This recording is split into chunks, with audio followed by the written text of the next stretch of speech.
ఈరోజు పూజలో నేను చాలా పెద్ద తప్పు చేశాను. అది తెలిసి చేశానా అంటే తెలుసు, బట్ తప్పలేదు. ఈ రోజు సప్త శనివార వ్రతం 4వ వారం పూజ చేసుకున్నాను.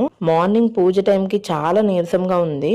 ఇంకా ఈవినింగ్ అయ్యేసరికి ఫుల్ గా బాడీ పెయిన్స్ వచ్చేసి చలితో ఫీవర్ వచ్చేసింది. అయినా సరే ఈవినింగ్ పూజ చేయాలి కదా అని రెడీ అయ్యాను. కానీ పూజ చేస్తున్నా గానీ నా మనసు పూజ మీద లేదు. చాలా హెడ్ఏక్ వస్తుంటే ఇలా తలపట్టుకొని పూజ చేసుకున్నా. అలా చేయకూడదు, అది నాకు తెలుసు. కానీ ఆ టైంకి నా మైండ్ నా మాట వినలేదు. తల పట్టుకోకపోతే పగిలిపోతున్నంత పెయిన్ వచ్చేసింది. అయినా అంతా ఆయనకు తెలుసు కదా. అప్పటికి మా ఆయన తిడుతున్నాడు, ఇంత కష్టపడి పూజలు చేయడం అవసరమా అని. కానీ నాకు కష్టమేం లేదు. స్వామివారి పూజ చేయడం అంటే నాకు చాలా ఇష్టం. అందుకే ఎంత బాగోకపోయినా పూజ అయితే ఫినిష్ చేసా. ఫాస్టింగ్ అని టాబ్లెట్ కూడా వేసుకోవా అని తిట్టి టాబ్లెట్ ఇచ్చాడు.